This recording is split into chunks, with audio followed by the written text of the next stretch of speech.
Hi everyone, my name is Aaron Šitans and I'm here at Expo 2020 in Czech Pavilion. I work as a technical support specialist for Printer Research. Now there are many great things that you can see in this pavilion. Let me introduce you our autonomous farm system. Our autonomous farm system has 34 printers and one robotic arm which is collecting the finished prints. In this case we are printing the snowflakes that people can make on these 3 iPads that we can find here. You can of course print anything you would like with 3D printer.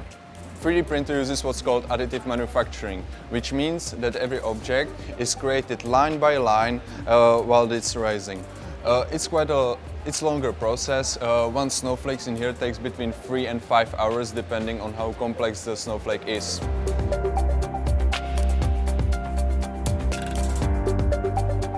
As I said, you can of course print anything you would like with 3D printer. That means that companies often use 3D printers for prototyping and quickly introducing new changes to their mechanical parts.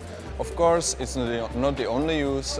Many architects use the 3D printers to reprint a 3D model of houses they prepared.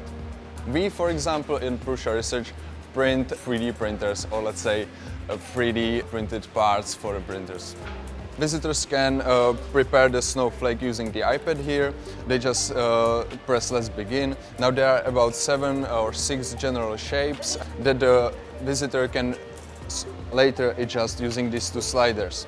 Now when they press start to print, the snowflake is automatically assigned to a printer in a farm system. Now when the snowflake is finished, there is a robotic arm which arrives in front of the snowflake, takes the print surface with the snowflake, put it into extractor which extracts the snowflakes. We receive the snowflake in this connection area. Now the visitors take the snowflake and can attach it to this whole structure. In this case, exactly like this.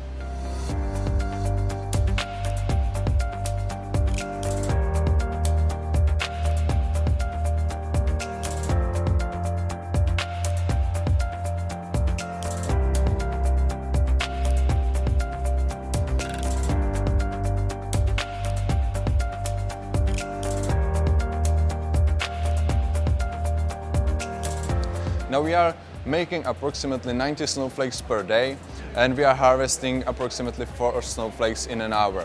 We also have this art piece, the robotic mirrors. It was designed by Petr Vacek in Printer Lab, which is a branch of our company, and it represents vertical sea surface. Now these mirrors are pre-programmed. There are 85 of them and all what's on the back is actually 3D printed. So this is an excellent use of 3D printers, of course. Now they are creating different waves and different structures, so people will like it. People love to make selfies and photos or just videos of the movement. Now, feel free to come and join us in our Czech Pavilion. You can see Fluidum. Feel free to design your snowflake on our 3D printer and explore our pavilion.